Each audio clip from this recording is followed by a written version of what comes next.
विधि 22 साल की नवयुवती थी, जिसका अपनी दादी के अलावा दुनिया में कोई नहीं था। अचानक एक दिन दादी की मौत हो गई।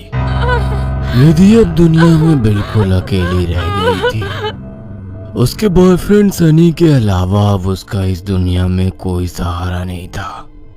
एक दिन विधि दादी की अलमारी खोलती है, जिसमें उसे एक पुरानी बैंक की पासबुक और लॉकर की चाबी मिलती है। विधि बहुत हैरान हो जाती है। वो जानती थी दादी कितनी मुश्किलों से घर चला रही थी। फिर ऐसे में उनके पास से मिली ये लॉकर की चाबी देखकर विधि के मन में सवालों की झड़ी लग गई थी। ऐसा क्या है उस लॉकर में जिसके बारे में दादी ने उसे आज तक नहीं बताया? सवाल बहुत सारे थे जिनका जवाब ढूंढना था। दादी की डेथ सर्टिफिकेट लेकर जब वो बैंक पहुंची तो उसे दादी की लॉकर का एक्सेस मिल गया।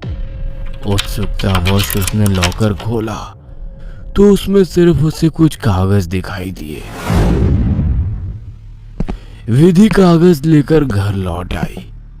उन कागजों के मुताबिक मंथनपुर में एक बड़ी हवेली दादी के नाम थी। इतनी बड़ी हवेली है दादी के पास और हम सालों से इस 2 कमरे के किराए के मकान में जी रहे हैं। ऐसा क्यों किया दादी ने? खैर जो भी बात हो, अब तो ये हवेली मेरी है। मैं कल ही मंथनपुर के लिए निकलती हूँ। अगले ही दिन वो मंथनपुर के लिए निकल गई थी। बड़ी अजीबोगरीब सी जगह थी ये। मेन रोड से हवेली की तरफ जाने वाली सड़क बिल्कुल सुनसान थी। गाड़ी तो क्या, पैदल चलता हुआ भी कोई इंसान नहीं दिख रहा था। सड़क पर गहरा सन्नाटा पसरा हुआ था। सड़क के दोनों तरफ घने ऊंचे पेड़ लगे थे। इतने पेड़ पौधे होने पर भी वहां किसी भी पक्षी का कलरव नहीं था, कोई जानवर नहीं। धीरे धीरे अंधेरा हो रहा था। सड़क किनारे लगे घने पेड़ अब जंगल की तरह दिखाई पड़ रहे थे। सड़क पर फैली खामोशी अब विधि को डरा रही थी। कुछ ही देर में वो पैदल चलते हुए हवेली तक पहुंच गई थी। हवेली काफी पुरानी दिखाई पड़ रही थी। ऐसा लगता था कि सालों से वहां किसी ने पैर ही नहीं रखा। हवेली के 500 मीटर के दायरे में गिने चुने ही मकान थे और जो थे वो भी खाली पड़े हुए थे। विधि के मन में कुछ अजीब सी उथल पुथल मची हुई थी। मेन गेट खोलकर वो हवेली के अंदर पहुंच गई। अंदर का नजारा देखकर वो दंग रह गई थी। पूरी हवेली जगमगा रही थी। अंदर महंगे फर्नीचर और सजावटी सामान देखकर विधि का मुंह खोला का खोला रह गया था। अरे वाह, ये हवेली तो बहुत वेल मेंटेन्ड है। लगता है यहाँ जरूर कोई रहता है। हेलो, कोई है? कोई है यहाँ? विधि पूरी हवेली में घूमकर वहां रहने वाले व्यक्ति को ढूंढ रही थी। ढूंढते ढूंढते वो हवेली के अंदर आकर देखने लगती है। तभी एक बूढ़ी औरत ना जाने कहां से विधि के सामने आ जाती है। बूढ़ी के चेहरे पर गहरी झुर्रियां थी और कमर झुकी हुई थी। काला लबादा पहने, आधा मुंह पल्लू में छिपाए, वो औरत बेहद डरावनी लग रही थी। आउच!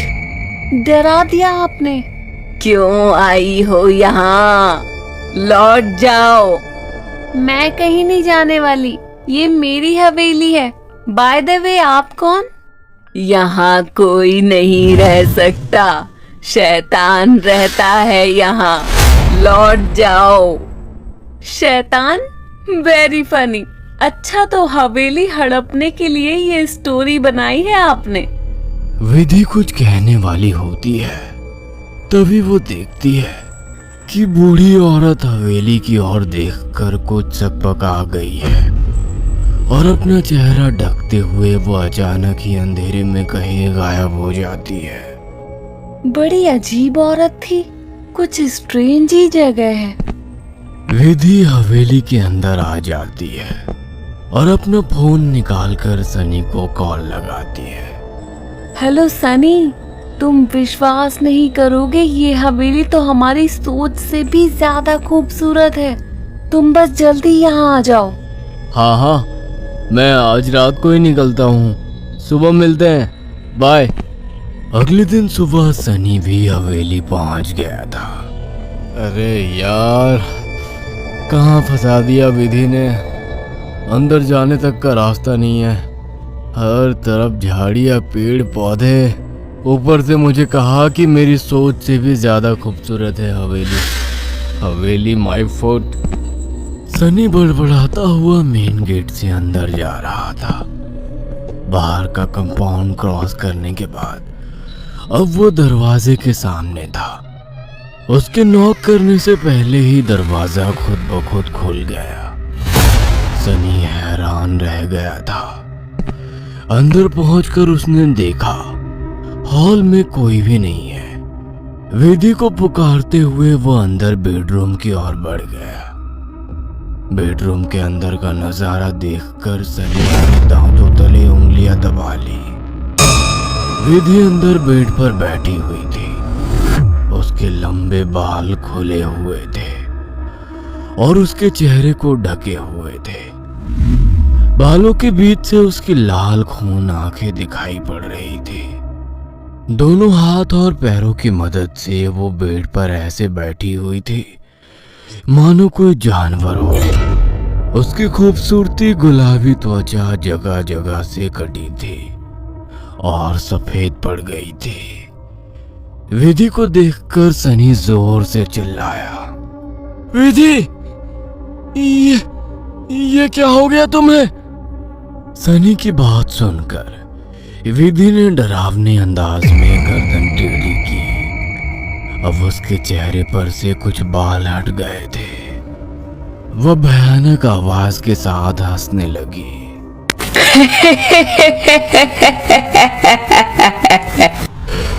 उसके मुंह से किसी जानवर की तरह लार गिर रही थी। अचानक ही वह पूरी ताकत से चिल्लाई।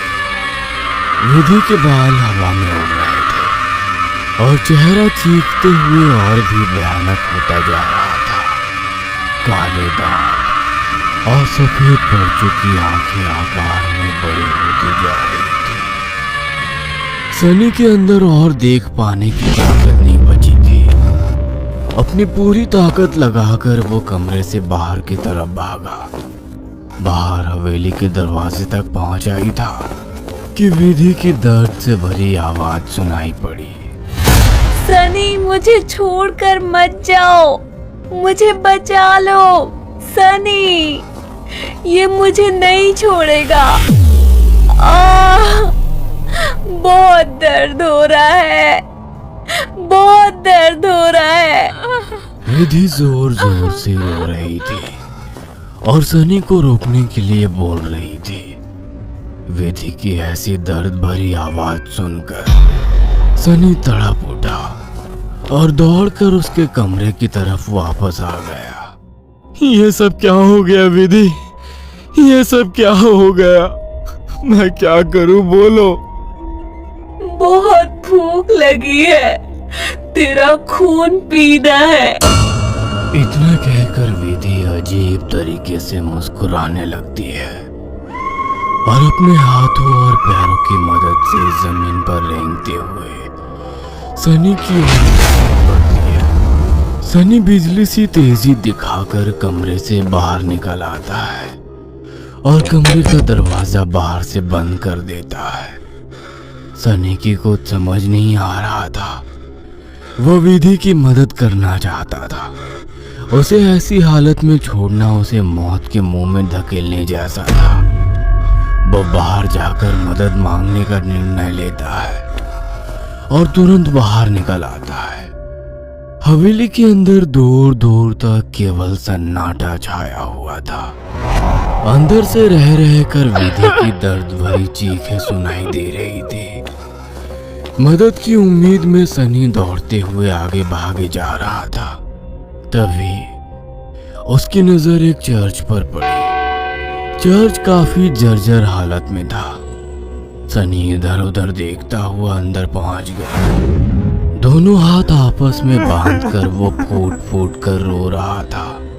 Please God help me please. कहाँ जाऊं मैं, किससे मदद मांगू प्लीज।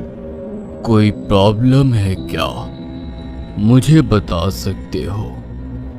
फादर की बात सुनकर सनी सारी बातें फादर को बता देता है।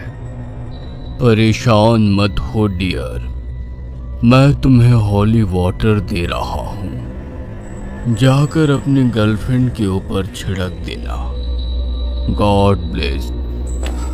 सनी हॉली वाटर लेकर हवेली लौट आया था। उसने विधि के रूम का दरवाजा खोला तो वो दीवारों पर चल रही थी। उसके मुंह से खून बह रहा था और वो जोर जोर से हंस रही थी। दरवाजा खुला देख उसने टेढ़ी सी नजर से सनी को देखा और दीवार से नीचे कूदकर उसकी ओर बढ़ने लगी। सही समय पर सनी ने हॉलिव के ऊपर छिड़क दिया। एक जोरदार चीख के साथ दूर जा गिरी और एक काला सा साया कमरे से बाहर की तरफ जाता हुआ दिखाई दिया। विधि, वो चला गया, तुम ठीक हो? हाँ वो चला गया, लेकिन अब वो अकेला नहीं आएगा। वो बुढ़िया सही कहती थी, ये घर नहीं शैतान का बसेरा है। यहाँ एक नहीं 5 शैतानी ताकत है। जल्दी चलो विधि, हम यहाँ से दूर निकल जाएंगे। सनी विधि को सहारा देकर ले जाने लगता है।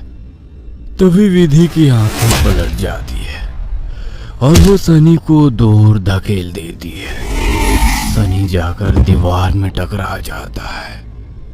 तभी फादर वहां आ जाते हैं। मैं जानता था यहाँ एक नहीं बल्कि कई शैतान है जो तुम्हें नुकसान पहुंचाने की कोशिश जरूर करेंगे।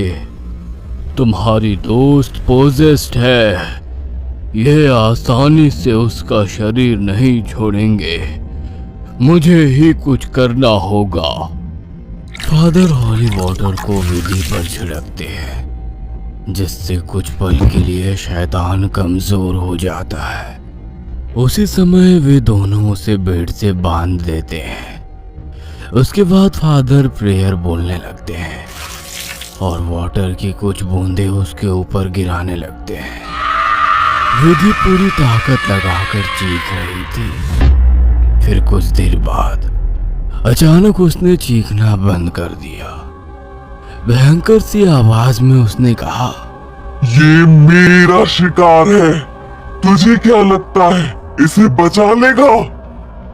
इसके बाद विधि ने झटके से अपने दोनों हाथों पर बंधी रस्सी को खींचकर तोड़ दिया और अपने हाथों और पैरों को उल्टी दिशा में मोड़ने लगी। कट कट की आवाज के साथ उसकी हड्डियों के टूटने की आवाज आ रही थी। विधि के दिल को चीरती चीखों को सुनकर सनी की आंखों से भी आंसू बह रहे थे। फादर ने वाटर छिड़कते हुए विधि के चारों ओर एक गोला बना दिया। अब वो उस गोले से बाहर नहीं आ पा रही थी।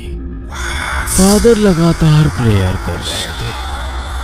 अचानक कड़ाक की आवाज आई और विधि की गर्दन पीछे की तरफ घूम गई। विधि का शरीर निढाल होकर जमीन पर गिर गया। सनी पागलों की तरह विधि विधि चिल्ला रहा था। फादर के लिए इस समय सनी की जान बचाना जरूरी था, इसलिए वे उसे घसीटते हुए हवेली से बाहर ले आए और दरवाजे पर वाटर छिड़क कर वहां से बाहर आ गए। सनी अभी भी जमीन पर सिर टिकाकर फूट फूट कर रो रहा था और फादर की आंखों में भी को ना बचा पाने की तकलीफ साफ दिखाई दे रही थी। अगर आपको हमारी ये कहानी पसंद आई हो तो इसे लाइक और शेयर करना ना भूलें। साथ ही ऐसी और नई कहानियों के अपडेट्स पाने के लिए हमारे चैनल अक्षु टीवी को जरूर सब्सक्राइब करें।